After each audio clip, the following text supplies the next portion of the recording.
En instantes, en ¿Quién tiene la razón? Nuevo enfrentamiento. El presidente del Congreso, Daniel Salaverry, presentó acción de amparo contra integrantes de la Comisión de Ética. En tanto, dicho grupo de trabajo sesionará de urgencia tras recurso admitido por el Poder Judicial. Y también una entrevista con el hilarante escritor Hernán Cassiari en exclusiva. Así comienza ¿Quién tiene la razón? Con Patricia del Río. Muy buenas noches, queridos amigos. Bienvenidos a Quien Tiene la Razón. Hoy tenemos un programa de lo más variado y entretenido. La primera parte la vamos a dedicar al análisis político. La segunda vamos a conversar con Hernán Cassiari, que es un escritor argentino maravilloso, entrañable, al que ustedes probablemente ya conozcan y si no, tendrán la oportunidad de conocerlo a través de nuestro programa. Pero empieza esta nueva etapa que pensábamos iba a ser un poco más calma dentro del Congreso con otro problema. Y es que el presidente del Congreso, Daniel Salaverry, ha presentado una acción de amparo en La Libertad. ¿Para qué? Para que no ser investigado por la Comisión Ética. Él considera que se están vulnerando sus derechos al incluirlo en esta investigación, que él considera que no es transparente y que por lo tanto afectaría su derecho como congresista. Hay quienes dicen que esto es un pésimo ejemplo porque cualquiera podría echar mano del mismo recurso para no ser investigado por los hechos que se le imputan. Hay demasiada discusión. Él ha dicho que básicamente la cúpula de Fuerza Popular se quiere vengar de las medidas que él ha tomado. Estamos con Úrsula Letona en este momento en la línea con nosotros, a quien le vamos a preguntar sobre esta medida y estas declaraciones bastante polémicas de Daniel Salaverry. Congresista Letona, ¿cómo está? Muy buenas noches. Hola Patricia, buenas noches. Gracias por la oportunidad. Bueno, tratemos de recordarles a los televidentes en qué punto se quedó la discusión sobre la sanción propuesta al presidente del Congreso, el señor Daniel Salaverry, por la Comisión de Ética. Mire, nosotros aprobamos esta semana imponerle una suspensión de 120 días al congresista Salaverry, luego de haberse cumplido con el debido proceso y luego de que la Secretaría Técnica de la Comisión evidencie que existían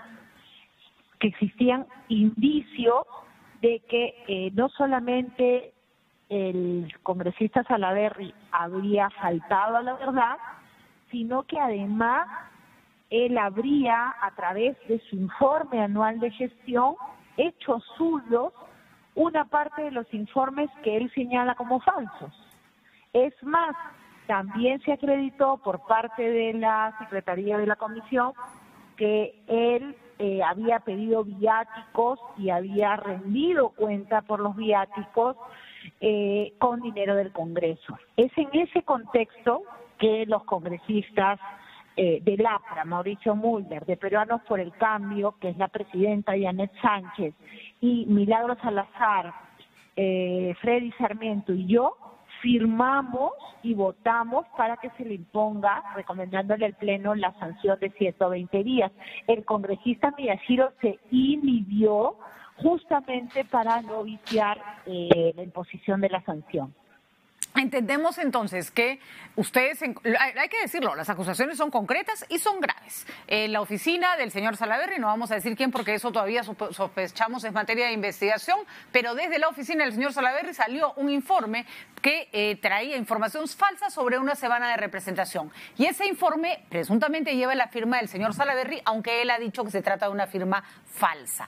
Eso es, para ustedes estos indicios eran suficientes para pedir la sanción, pero esto no lo han decidido ustedes. Esto todavía tenía que discutirse en el Pleno del Congreso de la República. Efectivamente, el procedimiento es ese. La Comisión de Ética recomienda y es el Pleno el que confirma la sanción, la rebaja y en este caso podría modificarla.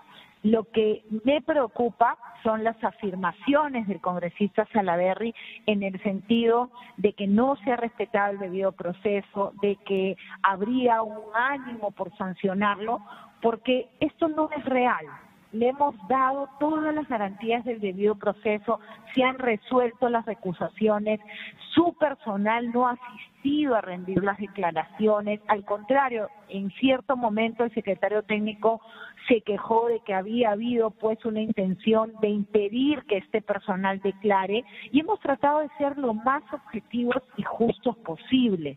Tanto es así que la presidenta de la comisión, que no es de Fuerza Popular, que pertenece al partido de gobierno, Ciudadanos por el Cambio, ha declarado en varias oportunidades cada una de las diligencias en las cuales se ha garantizado su derecho al debido proceso. El congresista Salaverry se ampara en el hecho de que la firma es falsa. ¿Eso se logró comprobar en algún momento? Efectivamente, hay 6 informes que tienen firmas falsas, pero la información que contienen esos informes aparecen en el informe anual de gestión suscrito por el congresista Salaverry, la firma verdadera del congresista Salaverry, y con una serie de rendición de gastos y viáticos y pasajes que él desconoce a través de los otros informes.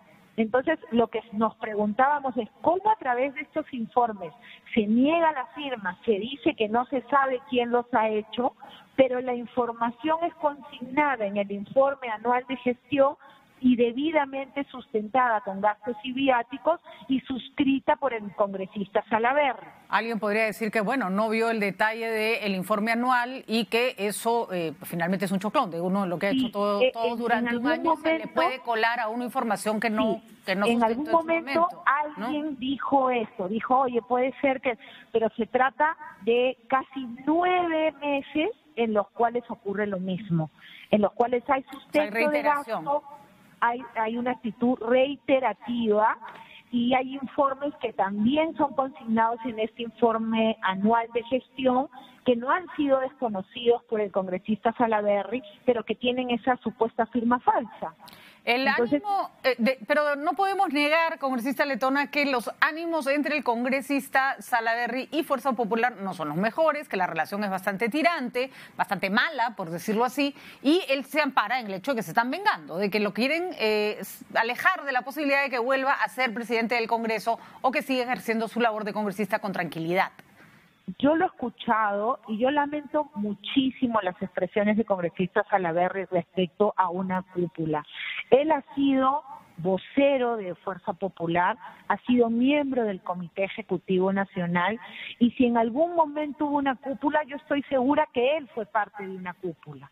Pero en este momento en el cual Fuerza Popular tiene a su lideresa presa hace 6 meses y que los voceros cumplen un rol de bisagra entre el partido y la bancada, creo que no podemos hablar de una cúpula ni de una animadversión.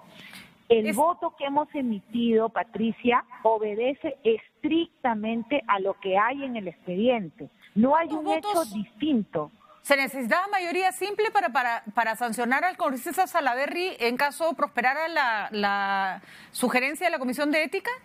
Sí, mayoría simple, como ha sido en todos los casos. No hemos visto al congresista Mamani, al congresista López, a la congresista Foronda ir a poner una acción de amparo para evadir el accionar de la Comisión de Ética. Y menos señalar que no ha habido respeto al debido proceso, porque es lo que más se cuida en la Comisión de Ética. Muy bien, la acompaño simplemente porque muchas personas no han escuchado al congresista Salaverry, a escuchar el audio de las declaraciones que dio hace un momento en RPP para un comentario final, congresista. Le agradecería que no se quede con nosotros un minuto. Sí, no se preocupe. Tenemos las declaraciones del congresista Salaverry. Estas investigaciones no sean, pues, por un tema de venganza política, y además que se respete el debido proceso y que sea una investigación imparcial, un documento con fotos adulteradas, sino por haber mentido porque yo he dicho que no sé quién ha firmado el informe y yo he debido de conocer quién lo ha hecho. Es una barbaridad. Cualquier ciudadano lo primero que va a pedir es que quien lo juzgue o quien lo investigue lo haga de manera imparcial y objetiva. ¿Cómo pueden ser objetivos e imparciales congresistas que hace muy poco me han firmado una moción de censura para sacarme de la presidencia? Ahí no hay ningún tipo de imparcialidad. ¿A quién le queda alguna duda de que hace mucho que Fuerza Popular me quiere ver, igual el APRA, fuera de la mesa directiva? Yo lo único que pido es que se realicen estas investigaciones, pero respetando el debido proceso, respetando el marco constitucional, mi derecho a la defensa, que se me diga cuáles son los delitos o las infracciones que se me imputan para poder defenderme. Rechaza entonces, congresista Letona, esta acusación de que no son imparciales y que en realidad han usado otras vías para intentar sacarlo de la mesa directiva del Congreso. Yo aquí quiero resaltar dos temas, Patricia. El congresista Salaverry hace un pedido a que quien lo investigue y lo juzgue sean personas objetivas. La investigación la lleva a cabo la Secretaría Técnica bajo la presidencia de la señora Yanet Sánchez. Ni los congresistas de Fuerza Popular, ni los del APRA, ni los del Frente Amplio, ni de los otros partidos, siquiera tenemos injerencia en la investigación. Eso lo descarto porque es objetivo. Nosotros no intervenimos en la etapa. Es más, lo que propone la presidencia es un informe que nosotros debatimos y discutimos. Decir que quienes lo han juzgado y quienes han elaborado el informe somos los congresistas es falso. Y segundo, Patricia, él ha recusado a varios de los congresistas de Fuerza Popular, aduciendo que hemos tenido un adelanto de opinión, al haberlo recusado o haber presentado una moción de censura. Eso es falso, porque la moción de censura la presentamos para que haya consejo directivo, no para que él salga de la mesa. Es más, se terminó retirando luego de conversar con él. Y tanto es así que él sigue en falta, que hasta el día de hoy no convoca consejo directivo. Pero como la responsabilidad en ética es objetiva y tenemos que pronunciarnos sobre los hechos en base al principio de congruencia, es que hemos votado justamente sobre los hechos que se le imputan. Finalmente, congresista, ¿cuánto tiempo estuvo este tema en ética antes de ser tomado en cuenta? Eso está más o menos unos 8 meses. 8 meses. En reiteradas oportunidades, y usted puede recurrir a los videos, la congresista Salazar y la presidenta de la comisión han tenido fuertes intercambios de palabras, porque este tema no lo denunció un congresista, eso también es falso, lo denunció la prensa, fue Panorama. Así es, fue un reportaje periodístico. Y lo que decía la congresista Salazar a la presidenta de la comisión era que lo agende. Le decía, presidenta, ¿por qué no se ve el tema?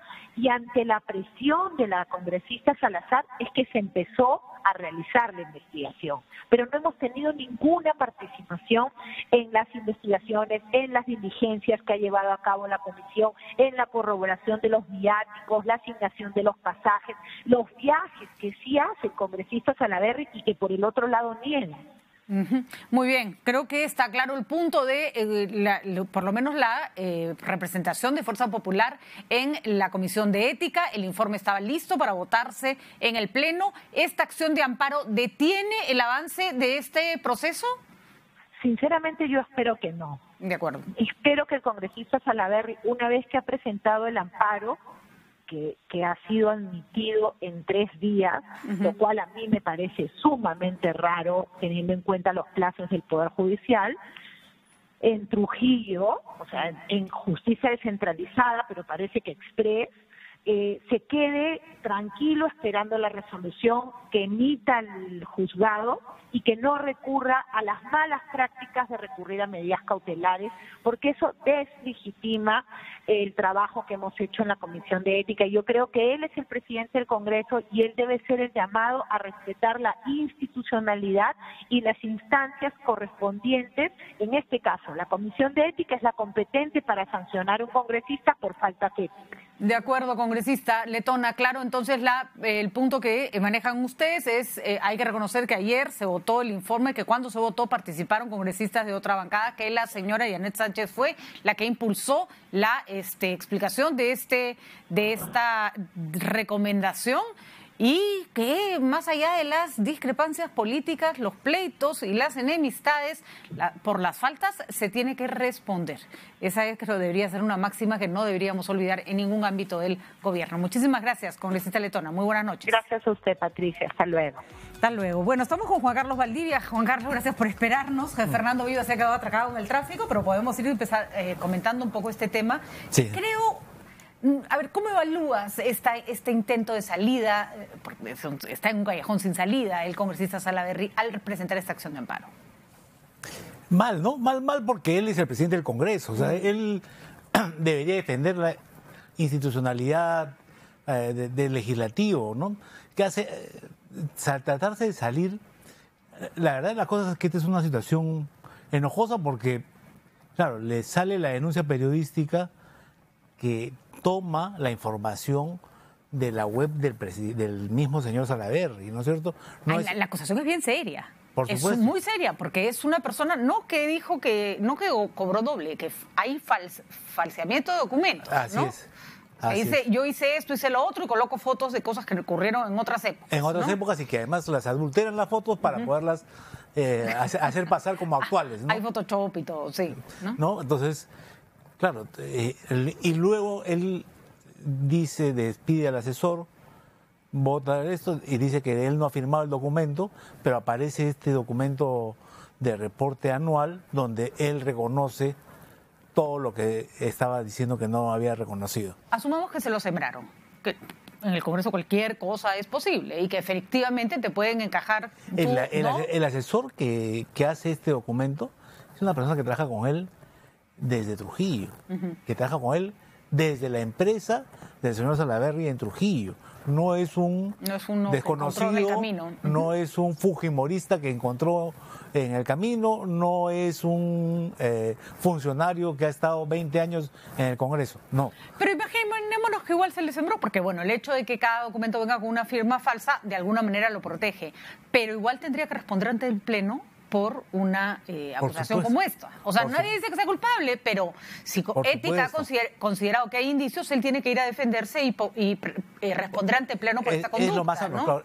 Ahora, él no va a ser, o sea, claro, ya se ha visto esta semana, ¿no es cierto? O sea, los jueves normalmente hay sesión del Pleno, no ha convocado sesión del Pleno porque no quiere que se discuta este tema. Y no va a haber sesión del Pleno probablemente mientras él no tenga una solución clara para este asunto. Lo cual es un uso perverso de sus atribuciones como presidente del Congreso de la República. No lo puede dejar todo en stand-by hasta que él solucione sus temas personales, ¿no? La legislatura acaba el 15. O sea, estamos a 9 días. ¿No? Ahorita, en una semana.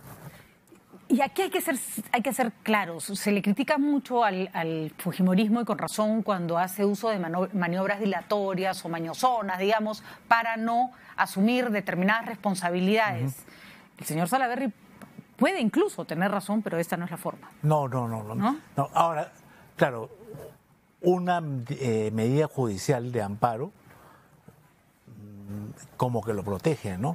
Tengo la impresión que ahí lo que tiene que haber rápidamente, y el problema ahí, mira cómo se comienzan a enredar las cosas, porque el procurador del Congreso tendría que enfrentar esa medida de amparo. El procurador del Congreso depende del presidente del Congreso. Y creo que lo que es absolutamente nefasto es el precedente que se sienta, ¿no es cierto?, ante acusaciones de esta naturaleza, porque de verdad yo creo que si el señor Salaverry siente que ha sido engañado y ha sido estafado, pues tiene la capacidad para generar una adhesión dentro del Congreso. El Congreso es un foro político, ¿no? O sea, eso es otra cosa que no se puede dejar de discutir. Entonces, cuando el congresista Salaverry dice, acá hay persecución, son políticos todos los que están ahí, los 130 son políticos. ¿Qué pasó con sus...? ¿No?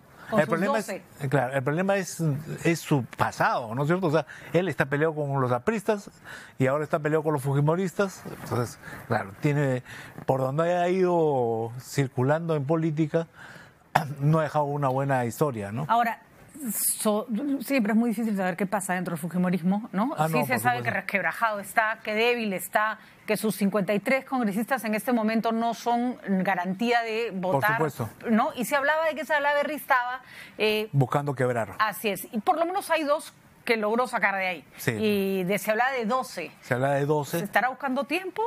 No, ¿Tendrá capacidad de pescar 10 más dentro del fujimorismo? O sea, hemos pasado en este choque de poderes que hemos transcurrido esta semana, creo que hemos pasado una crisis muy fuerte y creo que era el momento para que, si es que el fujimorismo se iba a romper, se quebrara en ese entonces, ¿no? Y no ha sucedido, porque 2 que además han terminado yéndose a las bancadas muy cercanas, pero no le veo mucha fuerza ni mucha capacidad de convocatoria, digamos, sí, ¿no? Sí. De convocatoria. Vamos a hacer algo un poco irregular, lo que pasa es que ya llegó Fernando Vivas y vamos a hacer que la cámara no enfoque ¿Cuál cámara va a enfocar para que no tenga que pasar delante a nuestra sala? Le vamos a invitar una invitación. Muy bien, acá miramos entonces. Acá miramos pasa, todos. Fernando, por favor, siéntate. Estábamos esperándote acá mientras conversábamos. Gracias por venir y me imagino que te agarró. Pero al impuntual siempre le llega su hora hoy día. Todos los semáforos y todos los policías se pusieron de acuerdo en ponerme rojo. No, es culpa es del una alcalde. conspiración contra tuya. De varias instituciones. Comentábamos lo ocurrido con el presidente del Congreso, Daniel Salaverry. Acá decíamos con Juan Carlos que se está presentando un precedente que no es apropiado, ¿no es cierto? Por más injusto que crea Salaverry o se considere Salaverry juzgado, esto todavía tiene que pasar por pleno y está poniendo cortapisas, no convocando a pleno y pidiendo acciones de amparo para no ser evaluado por este comportamiento del que puede o no ser responsable, ¿no? Sí, pues se está defendiendo como gato panza arriba, ¿no? Y también ahí está sentando un precedente, ¿no? Que los políticos que son así agresivos y usan todas las cartas que tienen a la mano son finalmente políticos que la ciudadanía va a apreciar en algún momento. ¿Cuál es la diferencia? O despreciar también. Apreciar o despreciar, porque bueno, el sentimiento popular es también voluble, como volubles son los que reciben ese sentimiento. Ahora, no podemos decir que Ética no tenga razón en absoluto, ¿no? Yo creo que las imputaciones que se hacen a Daniel Salaverry, y no estamos diciendo que sea culpable, porque efectivamente podría ser víctima de un montaje, son bastante serias. Sí, él tiene responsabilidad en que un subalterno suyo, por más que lo votó después, haya hecho esos informes que él de alguna forma avaló, ¿no? Aunque los informes no fueran del todo vinculantes. Lo que decía Úrsula Letona, que esa es la parte que supongo yo iba a tener que discutirse en el Pleno, es que en el informe anual el señor Salaverry firma, da visto bueno y están incluidos estos preinformes, por decirlo así, y que además sobre esas actividades que no existieron, cada semana la representación tiene la obligación de ser reportada como un informe. Entonces, él en el informe anual incluye todos estos informes que ahora niegan, ¿no? Lo que sí podría decirse a su favor es que la ética no debe ser pues selectiva y oportunista, ¿no? Porque justo hacer eso un día antes del debate en el que su presencia era tan importante, pudo esperar 2 o 3 días. Bueno, pero no afectó el debate en el sentido de que él siguió siendo, pues. ¿no? Él siguió siendo el que moderó el debate, pero ¿tiene sentido no convocar a pleno para que no discutan tu tema? Porque no ha convocado a pleno hoy y Juan Carlos no cree que vaya a convocar el martes. Van todos de fiesta mientras el señor Salaverry. No, o sea, normalmente es un pleno a la semana. Han habido semanas en donde han habido 2. Esta semana ya no va a haber. Así es. Y si la legislatura acaba el 15, tenemos una semana más. Entonces, probablemente el próximo jueves. Tiene que ver si es que se acuerdan discutir el tema de Chávarri y revisarlo nuevamente, como es el pedido del presidente. De repente hay un pleno. Pero, claro, si él hace un pleno, se corre el riesgo de que le metan el tema de ética y se vote inmediatamente y lo saquen del Ahora, va a durar más que el 15 de julio, ¿no? Todo indica que se va a ampliar para que se cumpla con el cronograma. Sí. Pero me parece raro que Salaverry no confiara en que podía pescar más votos en el Pleno para no ser acusado por bueno, pero por ética. Lo acusa la presidenta de la Comisión de Ética, que es de Peruanos por el Cambio, el APRA, el Fujimorismo. Pero Yanette Sánchez en ese caso ha sido siempre bien consecuente. Los informes que ella presenta son los informes que ella avala. No necesariamente es una imposición de bancada, digamos. Es una posición personal, consecuente con su trabajo. Igual, ¿no? Supongo que le habrá caído su jalón de orejas del oficialismo por haber puesto en aprietos a un aliado importante del régimen, ¿no? No siempre es aliado, ¿no? Sí, creo que no sé la gente. Pero ahora sí es aliado, ahora sí es aliado. A veces sí, a veces no. Es bastante volátil con su. Es aliado cuando ve que el presidente o el ejecutivo están en la línea correcta, digamos, de recaudar votos. Si no, se para en la vereda del frente sin ningún asco, sin ningún problema, ¿no? Ahora tiene. Sí, pues bueno, es su trayectoria, ¿no? ¿Cierto? Él es así, ¿no? Bueno, de todas maneras, yo sí creo que sentar un precedente para los mamanis, para todos los que no quieren ser juzgados y los que no quieren ser evaluados por ética, es difícil si viene el presidente del Congreso, además. Claro, no, todos por van a supuesto. encontrar una buena razón, todos, ¿no? Por Que si supuesto. son perseguidos, que si la información Siempre es va a haber veraz, una persecución ¿no? política, porque siempre pues todos son políticos. Eso es inevitable, ¿no? Y ahora vienen otros dos congresistas, porque este tema de la inmunidad y el levantamiento de inmunidad no parece no terminar nunca. Se aprobó el informe para levantar la inmunidad por falsear hoja de vida en el caso de Moisés Mamani, y creo que ahí Luciana León estuvo absolutamente adecuada y justa en decir al señor tuvo su oportunidad de venir a defenderse, Sí, no vino, chao, ya perdió su oportunidad. ¿Futuro de Mamani? No, va a estar fuera del Congreso en algún momento de las próximas semanas, ¿no? O sea, va a necesitar también un pleno para poderlo sacar, ¿no? Y porque ahorita lo que le están haciendo es levantar el fuero. O sea, eso Así es, sí, para que simplemente se le pueda investigar. Se le va a poder investigar, va a poder... Que segunda vez, en ¿no? este caso, ¿no? Tiene el otro caso del avión, de la aeromoza, de los tocamientos ¿no? indebidos, por el cual se le levantó ya el fuero también. Y la señora Betty Ananguli también se le ha acusado de no presentar información pertinente, no presentar información correcta en su hoja de vida. Sí, ahí hay un problema. El fujimorismo no sé cómo fue su proceso de selección. Se supone que tuvieron un proceso de selección del cual se vanagloreaban, ¿no? Decían que habían hecho una selección muy profunda, que habían escogido, que habían viajado por todo el país, tenían todos 5 años buscando candidatos y han terminado presentándonos gente que no puede ni llenar una hoja de vida correctamente. Correctamente. Aníbal Quiroga sostenía, no sé si a través de redes sociales, que lo que puede pasar con la decisión de Salaverry es que le abre la puerta a Mamani para también decir que es víctima de una persecución política por haber denunciado. No, y se puede conseguirse un amparo, cualquiera se lo consigue, pues, ¿no? En Puno se lo va a conseguir en 2 minutos, ¿no? ¿Cambiará en algo este tipo de problemas la reforma política, Fernando? Sí, yo espero que sí, porque a varios fujimoristas les he preguntado cómo han podido traer esta gente y te responden que le echan la culpa a la ventanilla única que puso el Jurado Nacional de Elecciones para revisar los antecedentes de los congresistas. Y claro, como solo valían las sentencias firmes, claro, entonces todos estos que estaban en ese gran limbo de ser procesados, investigados, se salvaban. Pero ahí tiene esta señora que no estudió donde estudió, que sus compañeros no existían, que sus... O sea, exacto. Además, como dice Luz Salgado, además a veces ni siquiera han cumplido con estudiar en la primaria en el colegio donde dicen...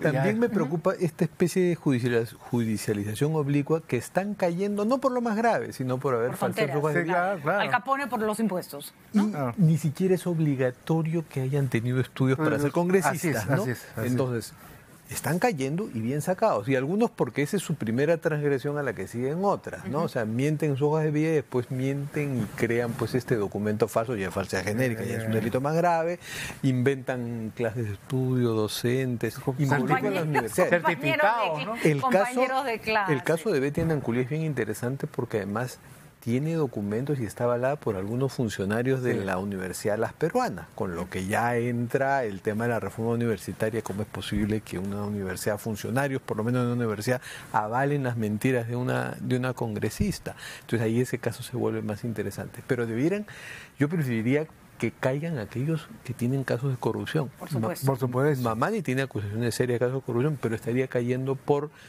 algo menor. Por algo menor. Y no ser tan formalistas en el sentido de que si estudiaste el kindergarten en tal colegio pero sale tal, o sea, me parece en realidad que las personas deberían tener derecho a enmienda, ¿no es cierto? Cuando no es que han mentido, sino claramente hay un error. Es que lo que vale en una democracia debe valer es el voto, ¿no es cierto? No la hoja de vida. Así es. O sea, ya tú escoges votas por quien crees que es la persona correcta, porque te convence su discurso, porque lo conoces de muchos años, porque conoces su trayectoria, pero ya si en la hoja de vida ponen una cosa que no... Eso la verdad es que es el burocratismo excesivo en el cual hemos llegado para todos los temas electorales, ¿no? Totalmente, y de la reforma política probablemente la reforma electoral sea una de las más urgentes, porque estamos llegando a niveles perversos de cómo para elegir pésimo, desde la distribución, ¿no es cierto?, dentro del Congreso, la representatividad, las formas como se eligen y cómo se arman las listas, las maneras como se financian campañas, y yo ahí, no sé si ustedes, veo a los congresistas con una flojera de avanzar en ese tema. A pesar que está dentro de los 6 proyectos considerados en el paquete mortales. Les hablas de democracia, de elecciones internas con carácter universal, y entiendo que es un proyecto complicado, pero te miran con una cara como diciendo eso se aprobará pues en otra vida, ¿no? Claro. ¿Cómo van a salir de ese entrampamiento? Porque tienen que cumplir con el Ejecutivo. Además, en 2 o 3 semanas, ¿no? ¿Tú qué crees que va a pasar, Fernando? Creo Porque que- voto de confianza tenemos, y Creo ahora que algunos proyectos los van a variar. Esto de las primarias Sí. abiertas me parece muy interesante, pero podría quedar en unas primarias no tan abiertas, ¿no? Sí, sí. Y así, ¿ah? Yo creo que algunas cosas las van a Yo creo que aprobar no a van a ser, medias. no van a, digamos, seguir los dictados de Palacio. Van a aprobar las cosas con algunos arreglos. Están haciendo que vaya Salvador del Solar y el ministro de Justicia. Y el ministro de Justicia ya demostró sus grandes conocimientos del derecho. Entonces, claro, lo van a hacer caer en una celada donde no tiene los conocimientos suficientes, lo van a envolver Pero han aceptado y le ya, van a ¿no? hacer demostrar de que está equivocado y entonces le Bueno, van... pero tiene sus asesores. Lo que sí no debe pasar es que el Congreso apruebe cualquier cosa y después los disuelva Vizcarra en diferido, ¿no? Eso sería un precedente nefasto. Sí, ahora yo he visto, justo estoy haciendo una crónica sobre eso, voluntad de las dos partes de no llegar al libreto extremo del... Sí. Te digo la confianza, te disuelvo el Congreso. Ahora, o sea, una crisis constitucional, un enfrentamiento de poderes se resuelve de acuerdo a lo que dice la Constitución. La Constitución dice que tiene que ganar alguien. O sea, o cerramos el Congreso o sale el gabinete o bueno, una de las dos cosas, pero acá no ha pasado nada, ¿no? Y nos hemos vuelto... ¿Quiere sangre? No, quiero que la Constitución prevalezca. El verdadero problema es que, a ver, el diseño constitucional está hecho para que tú trates te fuerzas, generes mayorías, alianzas, te juntes con otro y tengas un buen gobierno sólido. Este es un gobierno que no quiere tener alianzas, que no quiere tener, además ni siquiera no quiere tener ni bancada. El presidente se reúne una vez al mes con su bancada, los mira de lejos y bueno, ahí están, ¿no es cierto? Entonces, cuando tú tienes que resolver el problema de choque de poderes, tienes que resolverlo. Entonces tienes que tomar posición y decir... Pero yo creo que acá algún cambio se ha dado. Juan Cheputa ha reconocido, no ha dado detalles del asunto, pero ha habido comisiones del Congreso Caretas ha trabajando. estado... Sí. O sea, ha habido gente insospechada que ha estado colaborando. Alguien para destacar también es César Villanueva, que ha sido premier, ha pasado por esto y también ha jugado un papel en esta Sí, hay una nota en Caretas hoy día que cuenta la Ha historia. habido conversación. No me parece que sea una voluntad de Vizcarra, pero sí me parece que Salvador del Solar la tiene más clara, en el sentido de que no puede jugar sin ese sparring, digamos. Los ¿no? dos O sea, han estado preocupados por mandar al Congreso el mensaje de que no queremos cerrar el Congreso, queremos conversar. Así es. Y los fujimoristas más duros, los que han votado no, lo han hecho con la confianza de que iba a haber varios que votaran sí y iban a salvar la situación. De hecho, el martes que estaba en el Congreso que no se votó la confianza, un run en los pasillos era esto va a ser raspando, ¿no? Va a ser casi tas con tas. Y no. Al final, Vizcarra, y en eso sí ha sido un triunfo, logró la cuestión de confianza por una cantidad importante de votos. Lo importante es si Los logra, moderados, lo importante es si logra la reforma política. ¿No? O sea, porque yo creo que ha logrado la confianza, pero nuevamente, o sea, vamos a ver qué cosa pasa con la Pero reforma tenemos política. un Congreso un poquito más asustado, ¿no? ¿Un poquito? No los veo, ¿no? Yo he visto el fujimorismo lo he visto golpeado.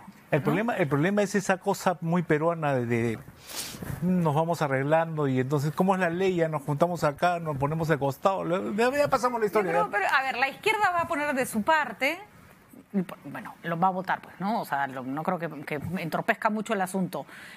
La bancada oficialista son APP, tampoco pone mucho problema. Yo creo que la cuestión es cómo se va a comportar el fujimorismo esta vez, ¿no? El APRA es curioso porque de pronto parecen los más demócratas de todo el Congreso, ¿no? Sí. Sí. El otro que no existe, y es de riesgo, es que no hay un procedimiento para, si así fuera necesario, cerrar el Congreso. No, claro, porque ya le dieron la confianza, pues, ¿no? Entonces, Lo que no hemos vivido, pues eso Exacto. todavía. Así es, ¿no es cierto? Entonces, ¿Tú quieres no hay verlo por lo menos una vez? No, yo digo, o sea, en teoría, ¿qué cosa pasa? Cae el gabinete el presidente tiene que nombrar un nuevo gabinete. Así es. El presidente se demora 15 días en nombrar cada gabinete, así que imagínate, ahí nomás ya tenemos 15 días más, pero digamos que ya lo tiene listo, que debería ser lo que pasaría en cualquier situación de crisis. Ya tiene listo el siguiente gabinete, lo nombra y firma el decreto supremo, y el presidente del Congreso, que todavía será Salaverry, baja con su cadena y cierra la puerta del Congreso y se acabó el asunto. No entra nadie salvo los que son de la Comisión Permanente. Tú estás todavía en ese escenario. Yo creo que ese escenario está lejano todavía. Ese escenario se acaba de conjurar. Y el asunto es que mientras más nos acercamos al umbral, que no son 2 años, sino un año más cuando ya no tiene sentido hacer nada, porque constitucionalmente no se puede. Vamos a ver qué y porque ya empezaría un proceso regular, mientras más nos acerquemos a ese umbral, ya por sentido práctico, dicen, no, ¿ya para qué? ¿Ya para qué? ¿No? Vamos a ver qué pasa en un mes cuando terminen de aprobar la... Vamos a ver, pero les prometo tenerlos antes de un mes acá sentados nuevamente. Desgraciadamente tengo que ya ir cerrando porque tenemos una entrevista con Hernán Cassiani, con quien venimos a continuación, para que conozcan su trabajo, escritor argentino, realmente maravilloso. Gracias por haber estado con nosotros. No, gracias. Encantado. Volvemos.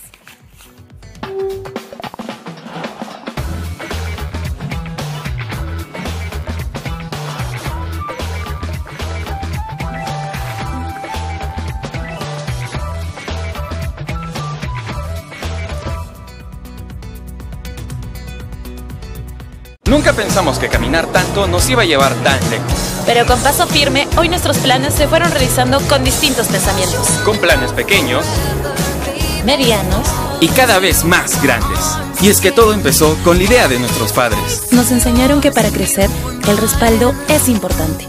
Saca tu crédito en esta campaña y juntos lucharemos por una sonrisa. Gracias, papás.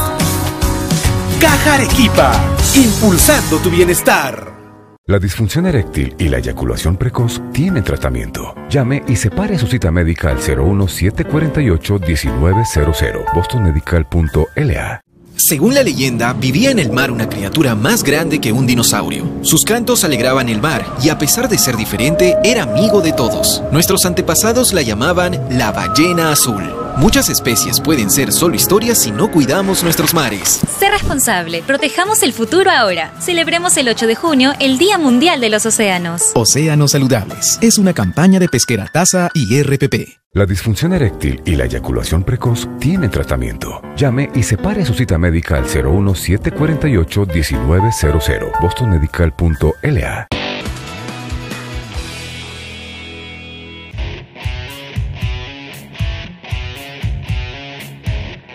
Carlos Segarra, presidente de la CONAT, anunció medidas de prevención y la elaboración de un plan de trabajo con el objetivo que ningún deportista peruano arroje positivo en las pruebas antidoping durante los Panamericanos y Parapanamericanos Lima 2019. La CONAT realizará un total de 350 pruebas a deportistas nacionales, previo al inicio de los Juegos Lima 2019. Esto para evitar los casos que se presentaron en Toronto 2015, donde Perú perdió 2 medallas, una de oro y otra de plata.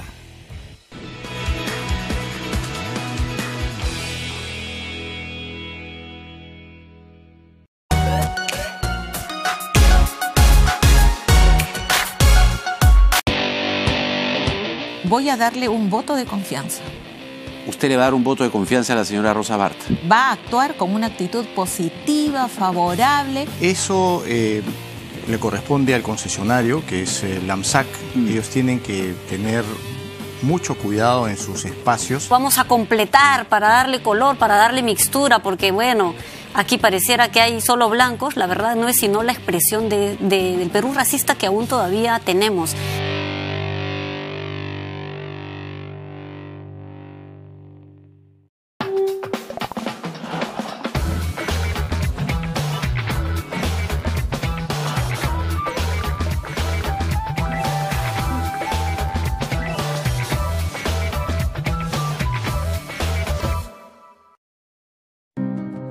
Cuando nos vinimos a vivir a Buenos Aires teníamos 18 años y no nos alcanzaba para el... Me sacó los tendones, me dejó los huesos a la vista. Chile dormía. Abuelo Marcos era un tipo muy gordo y muy violento.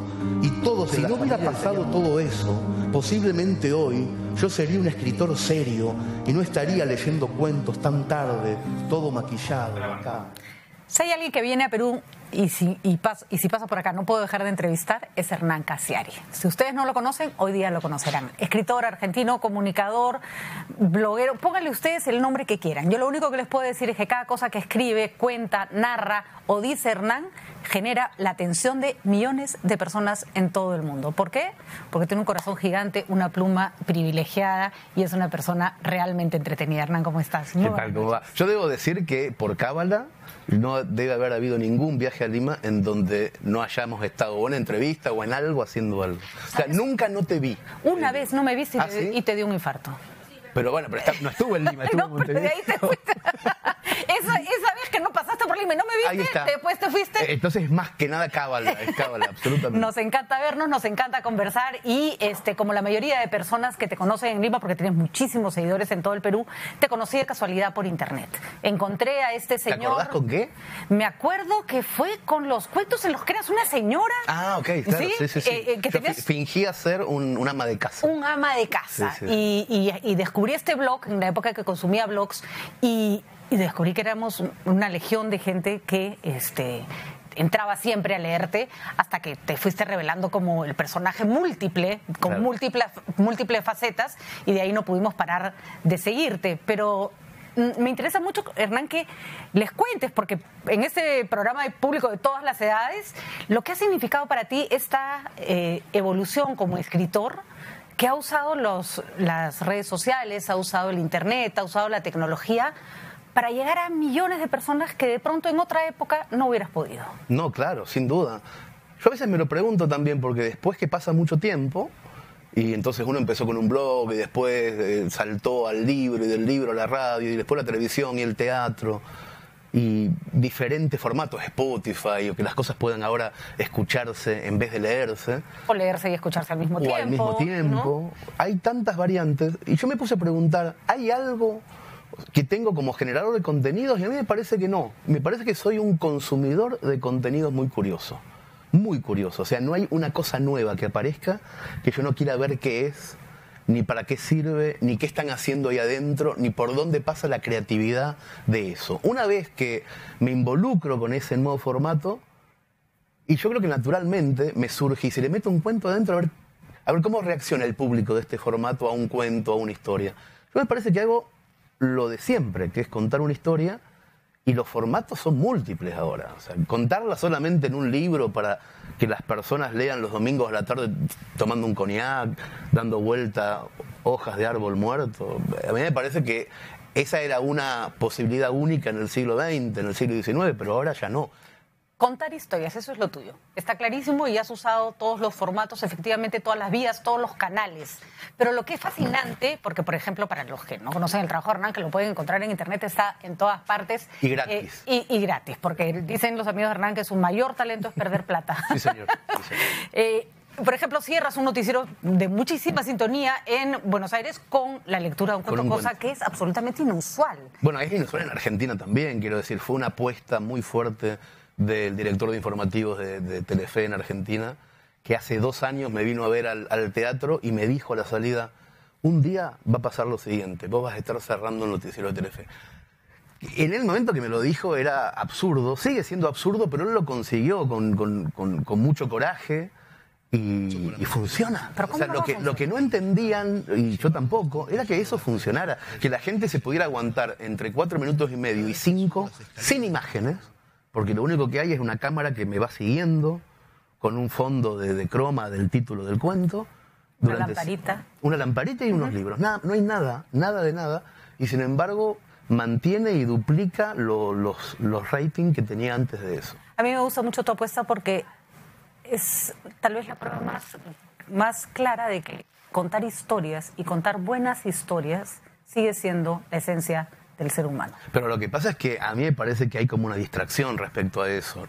Nadie dejó de saberlo. O sea, si cuando tienes un hijo, lo primero que te pide el chico es que te cuente un cuento, entonces todo el mundo tiene un hijo, todo el mundo en algún momento sabe que el ser humano necesita la conexión desde la imaginación y desde la historia. Lo que no entiendo es por qué perdemos esa noción cuando nos vamos haciendo grandes. Uh-huh. Pero a todo el mundo, y lo sé porque lo hago y porque me gusta mucho leer en voz alta y contar historias frente a un auditorio, con gente presencial, lo que disfrutamos, no solamente los que están del otro lado, yo también, lo que se disfruta a un grupo grande de gente respirando a la vez, la emoción o cagándose de risa al mismo tiempo, son como un animal solo.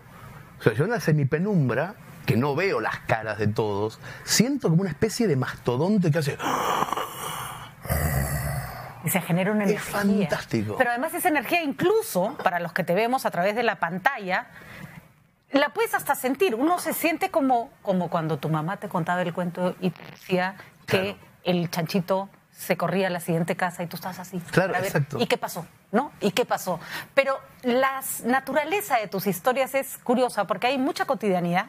No entras en Honduras en el mal sentido del término, es decir, no hay solemnidad en tus temas.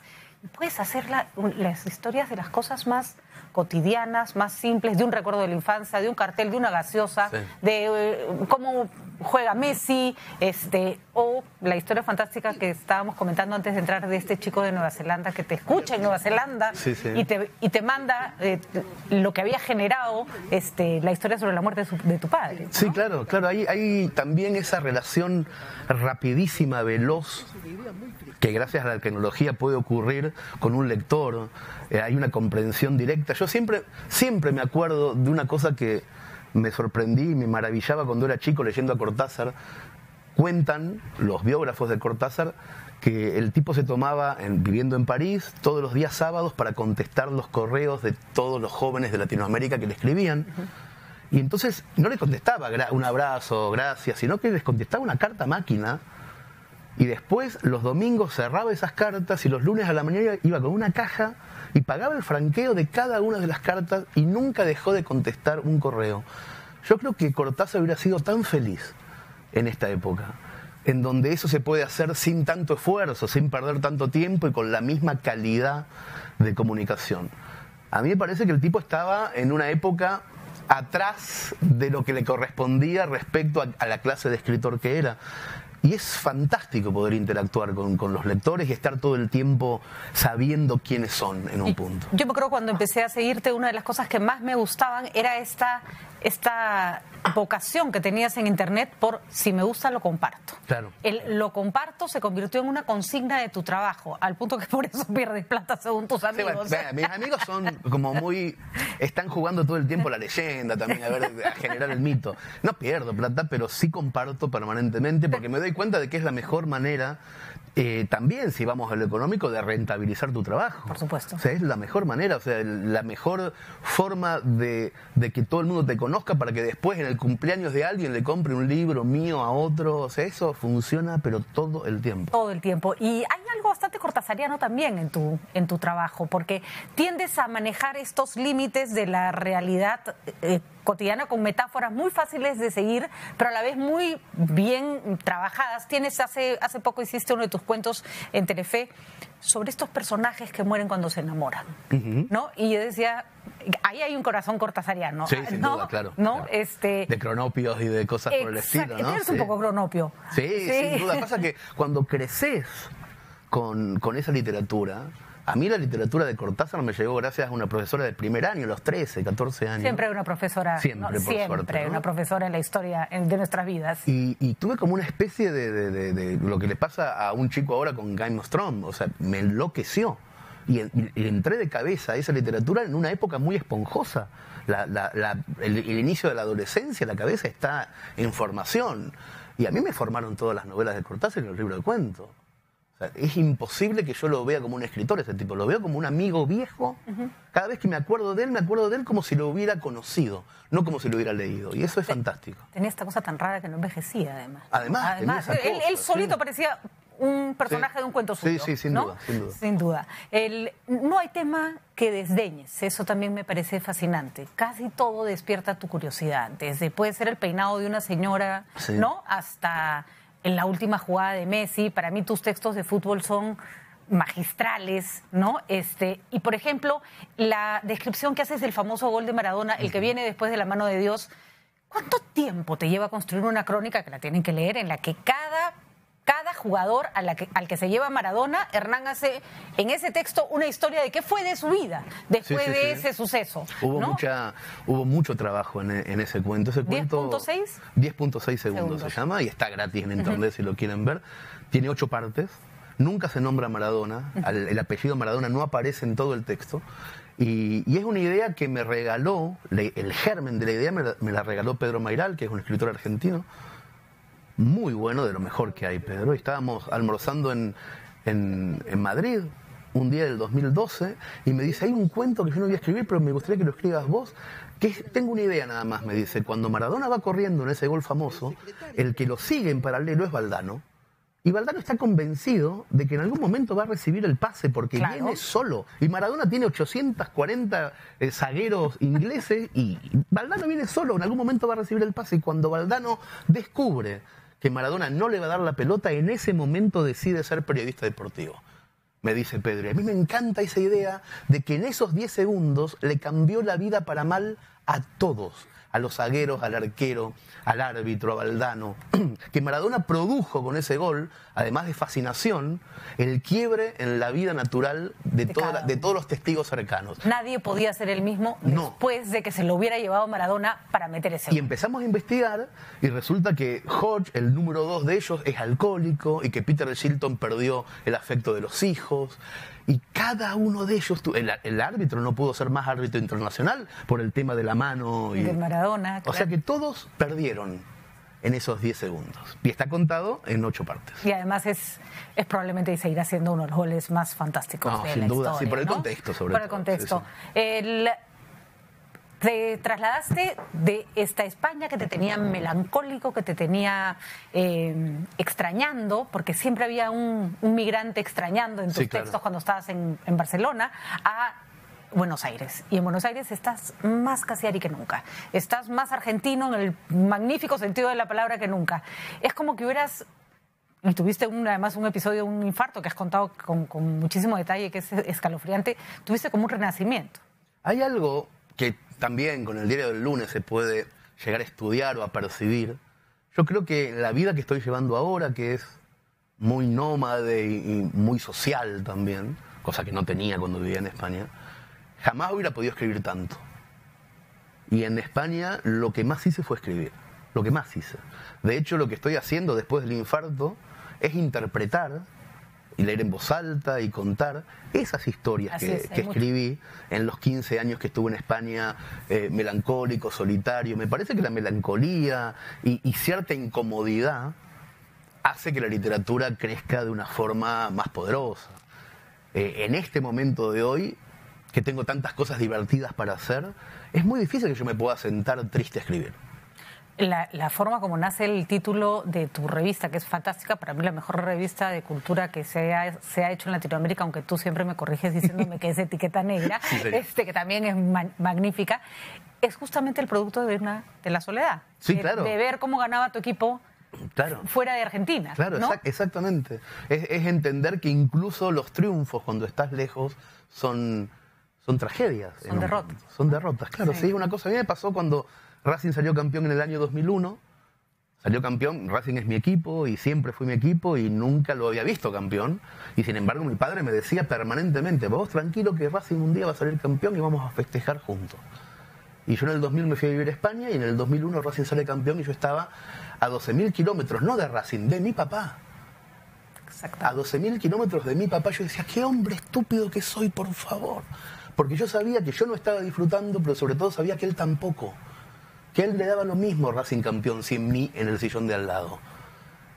Y ahí me di cuenta de que no solamente la desgracia cuando estás lejos es insoportable, porque al mismo tiempo en ese 2001 Argentina vivía la crisis económica más grande de su historia, y eso me dolía muchísimo porque te hace sentir traidor cuando estás en otro lado. Aunque no te hayas ido por eso. Así es. No solamente la tragedia es insoportable, el triunfo también si no estás con la gente que tenés que estar. Por eso estoy tan contento de estar en Buenos Aires, incluso en épocas como esta, en donde otra vez, cíclicamente, nos va mal en casi todo. Prefiero estar acá.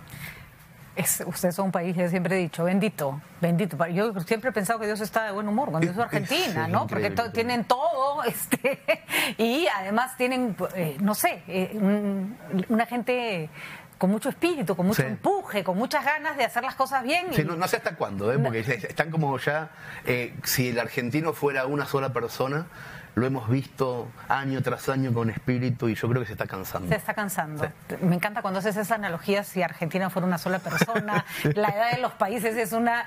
No, después de escucharte en la edad de los países, me sentí que vivía en el país más adolescente, como todos los latinoamericanos, claro. Y le he perdonado una cantidad de cosas enormes al Perú. Pero no está bueno personalizar un poco las cosas que entendemos de una forma muy global o muy macro, decir, bueno, es un chico. Es un chico. Y en cambio China es una señora vieja, claro, ¿no? Que más carros porque ya no tiene dientes.